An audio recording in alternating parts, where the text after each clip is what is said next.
Well, hello and welcome to Blank Pages, the podcast for people who appreciate the new beginnings of a clean slate, but strive for the courage, willingness, and curiosity available only on the blank pages of new possibilities. It's the potential to move beyond and move forward, where people are willing to make new decisions from a fresh perspective and are ready to write in a much better way. And the world is waiting and nothing listens better than a blank piece of paper. So hello, friends, and welcome to another episode. I'm so glad that you're here to join me today. We're getting towards the end of a season here and end of the year, actually, and I'm loving it. It's my favorite time of the year. It's getting colder outside. Even though we're in the southeast, I just wish it would get a lot colder. Like my friends up north where I'm from originally, man, they are getting the snow and they're getting all that good cold weather. They're not just getting the cold, but they're getting the snow that goes along with it. You know, if it's going to be cold, you might as well get some snow, right? So that's just at least how I feel. So I know I have people that would say, you know what, Tim, keep that to yourself because we do not want that cold weather, which I understand. It's not for everyone. It's all right. So, hey guys, listen, I'm so glad that you're here with me today. I do want to just tell you, if you can and you will, I would love for you to like and review the show, follow the show, share the show with other people. If you're on Apple Podcasts, Spotify Podcasts, if you're on Amazon Music, if you're on Audible or Odyssey or Substack, just search Blank Pages, BL, actually, but there'll be no A. Take out the vowel, right? Take out the A on both words. BL space NK, P space GES. You will find the podcast. And I do that on purpose because it's very easy to find then. And then also, if you want to follow me on social channels, the two that I'm using currently are LinkedIn. That's simple, Tim Pecoraro, TIMPECORARO.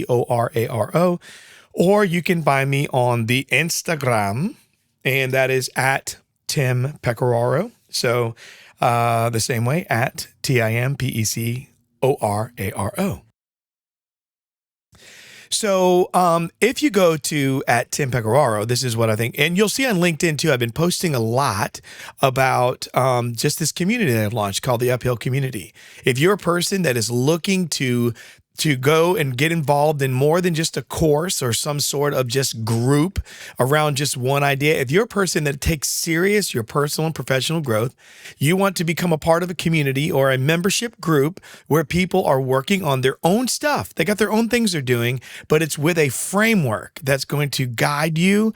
And then as you work collaboratively with everyone else and you support one another, challenge one another, we have, there'll be weekly challenges within it. We have themes that we start off each month with. There are weekly calls where we do Q&A. And then we also have weekly pain point, which we call office hour times, where people are able to log on to work through the stuff that they're working on. So there'll be people that are going to be launching a business, people that are maybe changing their business, people that are people that have retired, people coming out of retirement.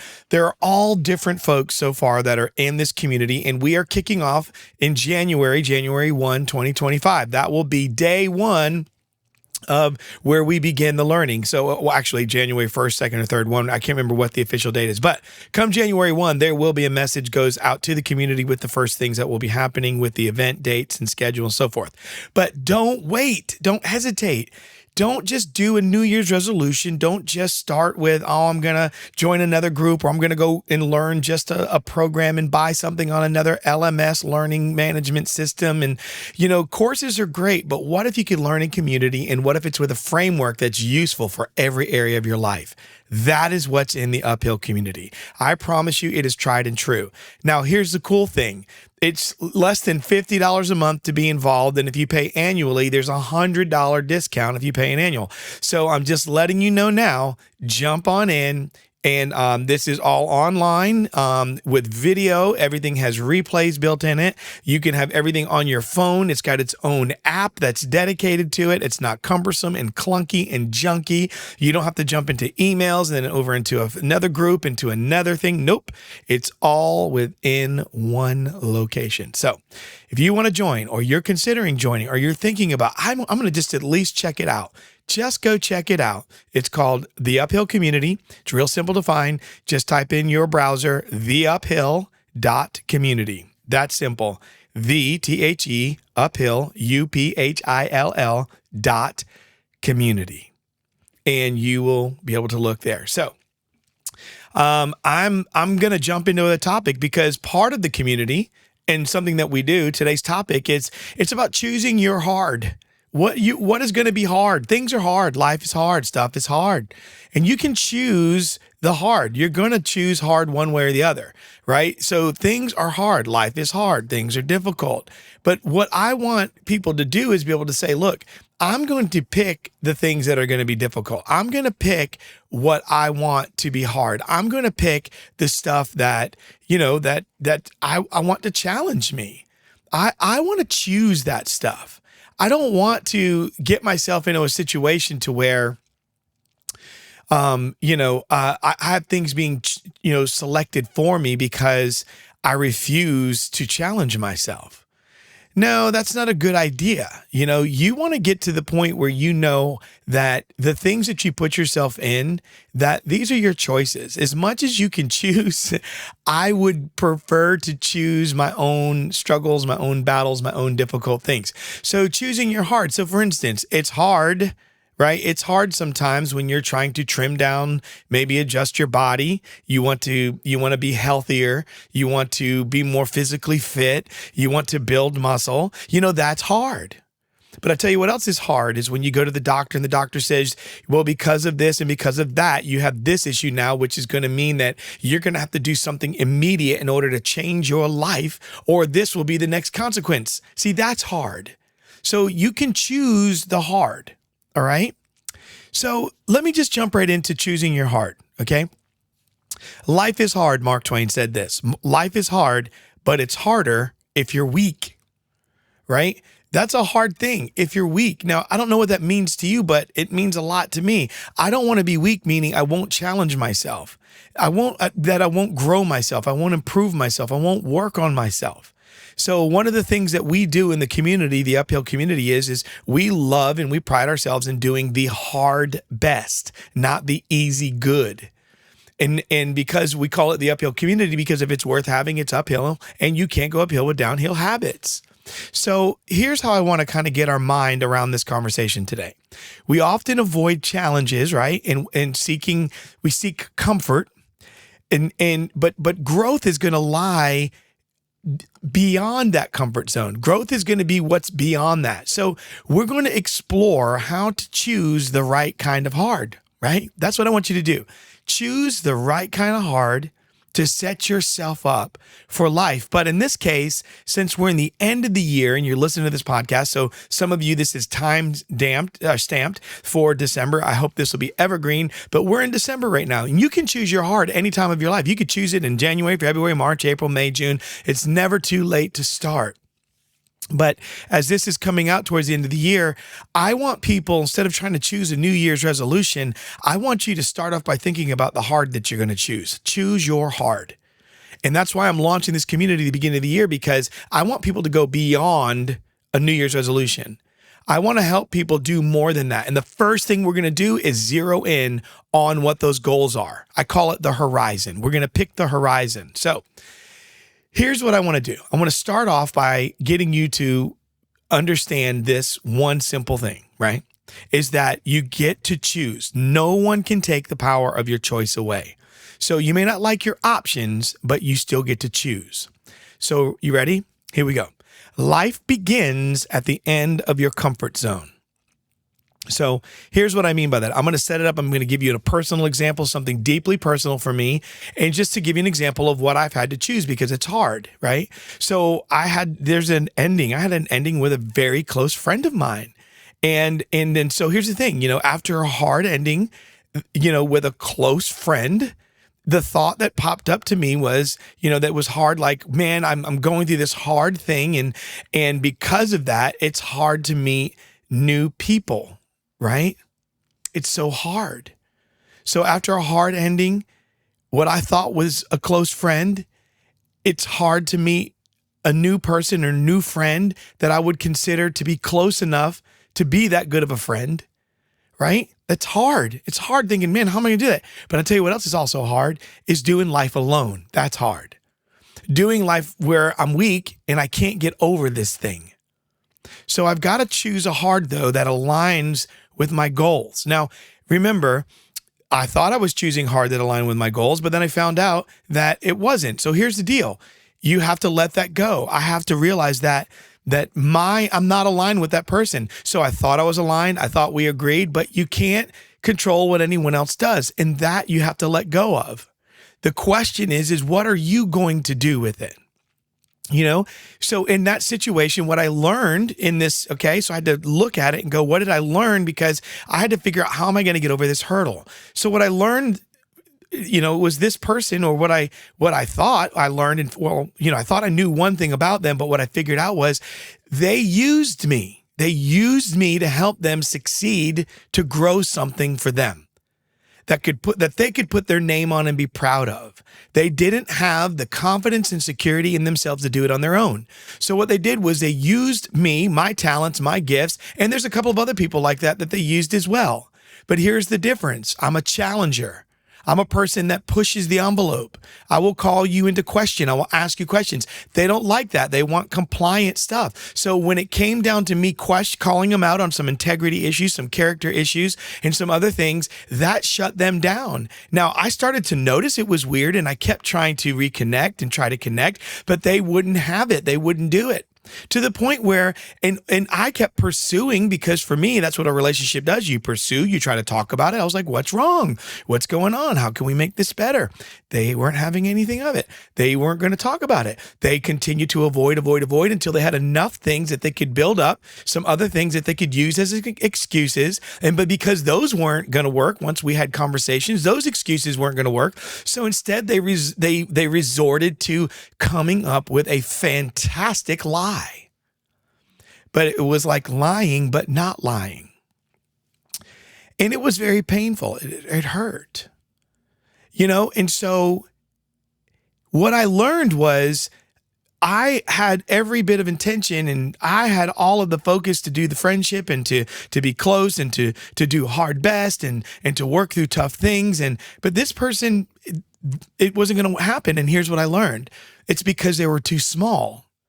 They were too small because they want easy good. They're too small. I've been too small in my life before. I've been too small and done easy good. What I figured out was this person doesn't want to do the other things. They don't want to grow. They don't want to play bigger than that. They were too small, and they were so insecure, and they were so they didn't want to be challenged. And here's the other thing. They felt threatened and overshadowed because a lot of the things that I was challenging them in, it was calling into question their leadership and calling into question what they were doing and how they were going about it. That makes a person. And then also because of the success that you get when you're doing things with other people, you start to succeed, they get jealous. And people may want to hold you down. They don't want you to succeed. And that hurt. And it made me feel like, you know what? I mean, yeah, some people can go, well, just get over it, move on, whatever. No, I care about people. And when you care about people, you don't just throw things away. You work on trying to restore or redeem. That is always my goal. That's how I go at it. And if you don't, that's fine. But so why I'm telling you all of this is because that was a hard thing to go through. And so now it got me to the point where I'm like, I started looking at other friends going, is that really my friend? Is that person really telling me the truth? Are they lying to me? So that started challenging that stuff. And I started going, wait a minute, I got to stop this. And then I didn't want to trust. So I had to stop all of that because you know what? It's hard to go through that kind of thing. It's hard to go through the steps that you have to make sure that you're in a good relationship, in the proper relationship, right? That's hard. But you know what? It's also hard to just be alone. And I don't want to do that. So I choose the hard of doing the relationship. I choose the hard of trying to ask the bigger questions as to, what's going on? Is this relationship healthy? Is it not? Where's it going? All of those things. Or to even give other people a chance to do a relationship with me, to do friendship, right? And so, of course, you learn a lot about yourself too. You learn those things. So why am I bringing that up? Because we're going to need to choose hard. 2025 is going to give you an opportunity. 2026 will, 2027, if you're alive. Spring gives you an opportunity. Fall, summer, you always have a new opportunity, a new job, right? New things. It could be a new skill. And there's always some sort of opportunity for you to be able to choose the hard. So choose your hard, you must first understand yourself. And this is why I gave you what I learned and what I saw. And I learned that I had to go back to identifying my strengths and my own weaknesses. So as I'm looking at choosing my hard when it came to relationship, and we're going to go through, I'm going to give you a couple categories that are going to help you choose your hard. So here are 3 things that you must first understand about yourself to choose your hard. All right. Number 1 is identify your strengths and weaknesses. The second one is reflect on your past experiences. Just reflect. Don't ruminate. Don't camp out in them. Reflect on them. And then the third is assess your current skills. Assess your relational resources, emotional, mental resources. Just assess those things. Look at what you currently are like. What's your emotional intelligence like? In other words, how do you manage yourself? How do you process things? Are you defensive? Are you reactive? Like all these things, like think about that. Right? So what I want you to do first is I want you to write down 3 strengths, right, that you have and 3 areas that you can improve, right? That's what I want you to do. Just as an opportunity to look at being able to choose your hard, I want you to understand your strengths and your weaknesses. So you have to reflect. And then after you reflect on them, you want to look at your current skills and what are the resources that you have. And then I want you to go, all right, what are my strengths? And what are the areas that I can work to improve? All right. So to enhance though, the choosing your hard in different areas, you're going to have to ask yourself some questions and really to enhance that, to really dig into it. You've got to get into some questions. You've got to get into asking questions about certain areas of your life. So there are 5 areas that we're going to look at really quick. So for me, these are 5 important areas. Now, you may come up with your own. That's great. You can still choose your hard in anything that it is. Here's choose your hard, right? It's hard to figure out how to get into the day to do the maintenance on your car. That's hard. It's also hard when you don't do the maintenance on your car to have to get your car repaired. So choose your hard, right? That's an example, right? But let's go a little deeper than that. How about for personal growth? This is hard. Continuous learning and self-improvement is hard. That is hard. But let me tell you what's harder, all right? What's harder is when you're stagnant and your life is full of regret because you would not learn. All right? So here's some questions I want you to consider around choosing your hard around personal growth. Here's question 1. What areas of your life do you feel you need the personal growth and development? Ask yourself that. Question number 2. How have I evolved and how have I grown as an individual in the past year? Like, what are things that I've done? How have I improved? What are things that I know I've gotten better at? Is there anything that I can measure or mark? Can I look at it? Can I ask some people around me, hey, how have I done? Who do you work with? You have a coworker. Hey, have I gotten better at this? Or whatever related area, just ask some people. The third question I want to give you is, what new skills or knowledge do I want to acquire? Right? Because remember, you want to invest into the continuous learning side, the self-improvement, not the stagnation and regret. That's what we're doing in the community. We're going to help people define those things so they can work on them, and then they're going to learn together and grow together in the community. That's what we're doing. So here's some direction for you around these questions. You want to reflect on your comfort zone and identify areas where you need to challenge yourself. So what's a comfort zone in your learning? Reflect on areas to where you need to challenge yourself. And then I want you to maybe consider some specific goals for your learning a new skill, something new or something to expand your knowledge. Okay? That's around personal growth. The second one is relationships. Okay? Here's what's hard in relationships: vulnerability and open communication. I mean, that's for most, not everybody, but it's just vulnerability in certain things and open communication. You will run into those issues, okay? But here's what's harder: loneliness and disconnection. So in this, these are some questions to consider as you're finding the hard, right? that how do my actions impact my relationships with others? Okay, that's your first question. Question to consider in this hard around relationships, vulnerability, open communication, that's hard. Harder is loneliness and disconnection. So first one is, how do my actions impact my relationships with others? The second question is, what makes me feel most connected to my partner, my close friends, coworkers, whatever? What makes me feel most connected? That's the question. And then the third is, how can I improve my communication in my relationships? All right. Those are good questions. They're real simple. How can I improve my communication in relationships? So here's the direction I'd like to give to you. So assess the quality right now. I want you to think back, take those questions, sit down and assess the quality of your current relationships. What's the quality of them? And then identify areas where you can be more vulnerable or improve your communication. And then I want you to consider having open conversations with loved ones about your needs, right? And their needs. So you want to really do an honest assessment here. What do my current relationships look like? I want to identify areas I can be more vulnerable, improve my communication, and having open conversations with loved ones, people that I know love me, care about me.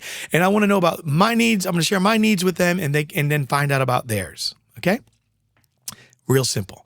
So the first one I gave you was personal growth. Second one's relationships. Here's one for around career or your work and the fulfillment of it. This is a big one. Work fulfillment is so important, and that's one of the things in the community we work on. We work on the whole person, being one person that does all the things, to be fulfilled in your total life, not just part of it, okay? So this is what's hard. Pursuing passion and purpose. Man, that can be hard. But you know what's harder? Is settling for unfulfilling work. Just doing what you can, just because you have opposable thumbs. Just going after the other thing because the other is hard, because you don't want to have rejection again. You don't want to hear someone say no again. I mean, man, I get it. But choosing hard is so important when it comes to getting your head, right? That your skills and all that stuff, and your heart, your passion, your human, and getting those aligned. That's where you're going to feel the flow and the function, and you're going to feel that rewarding fulfillment that is so important to your life.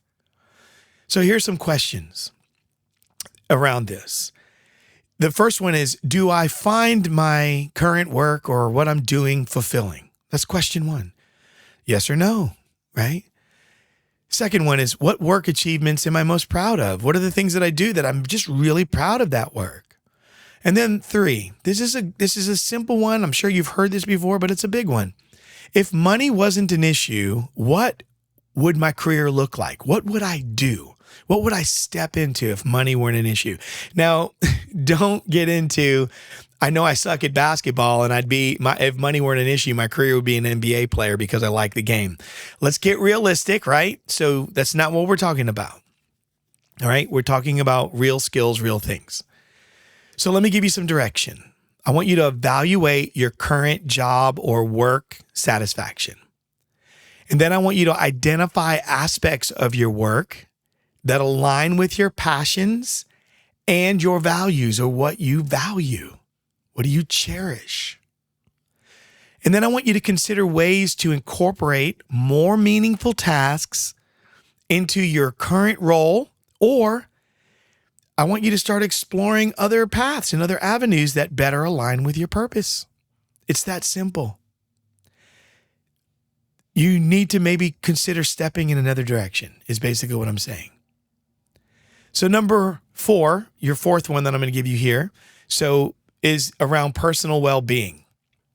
So here's what's hard: prioritizing your self-care and your mental health, right? That's hard. Here's what's harder: neglecting yourself to the point of burnout. That's even harder. So to me, that's important. And here's some questions that you need to consider. The first question is, how do I manage distractions and organize my mental space and my thinking? That's a big one. Like, what do I do to get this sorted?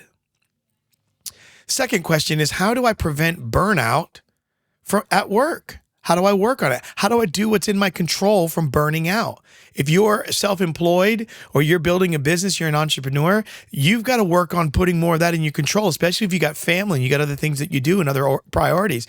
You also need to maybe include some hobbies. That's going to help you with burnout. But if you're not in control of your schedule or your work, these are things that you may have to do. You may have to have a conversation with a boss.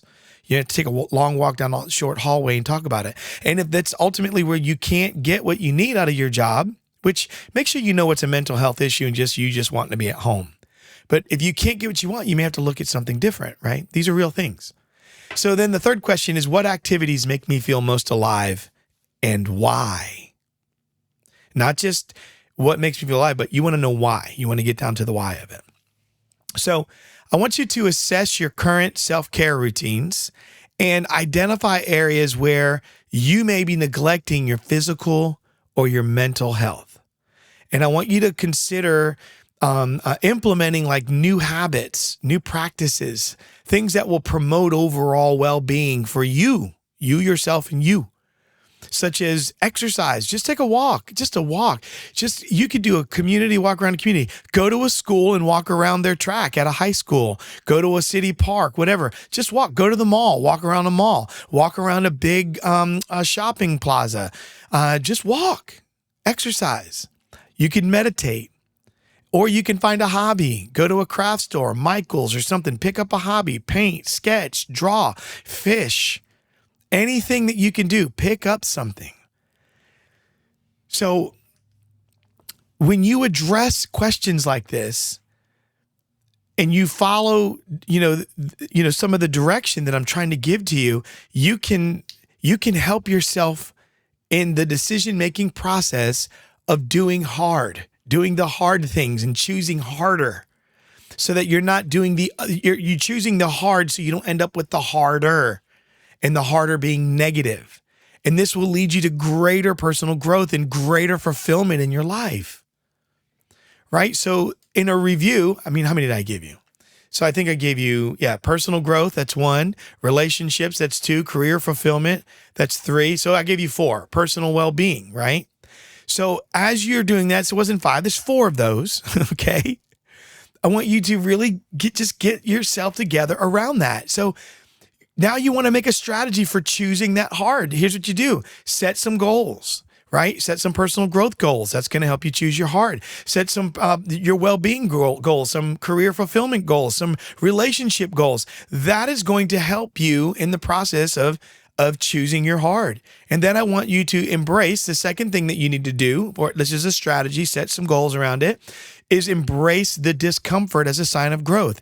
So here's a strategy. It's to be prepared to embrace the discomfort.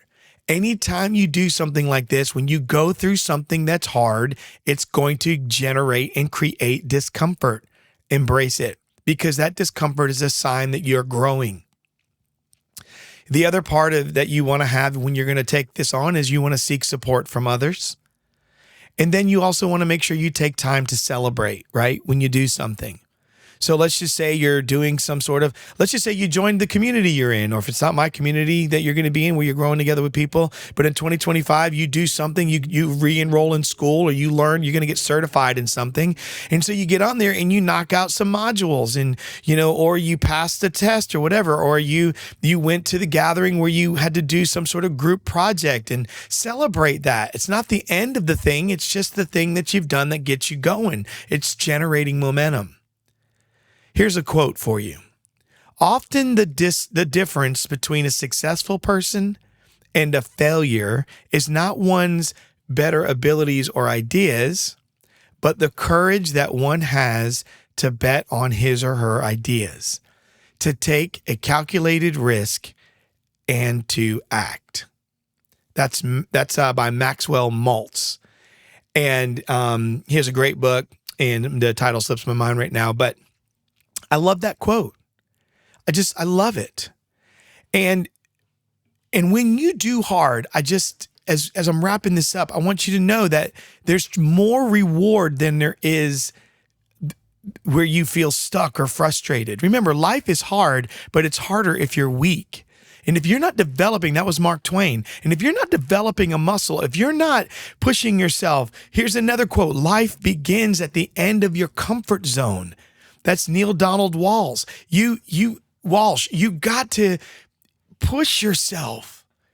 And so remember, we're not talking about just putting yourself in chaos or anything. We're talking about choose your hard, because things are going to be hard.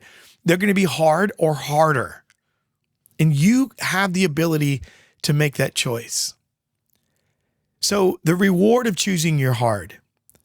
The greater danger for most of us lies not in setting our aim too high and falling short, but it's in setting our aim too low and achieving our mark. That was Michelangelo. Think about that. Setting your aim too low and achieving that mark. I want you to choose hard. I want you to be on purpose, choose hard. Because by choosing your hard, you set yourself up for the growth that you want, for fulfilling relationships, and a sense of purpose.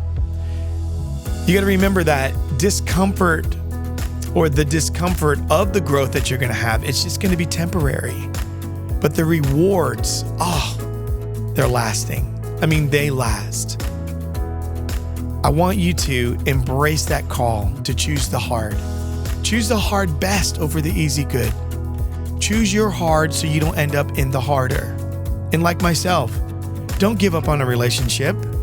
For me, you may have been burned. I was burned by a friend, burned deeply by a friend. But that's okay. I'm not going to quit because I have a different vision. I'm going to learn, I'm going to grow, I'm going to get better.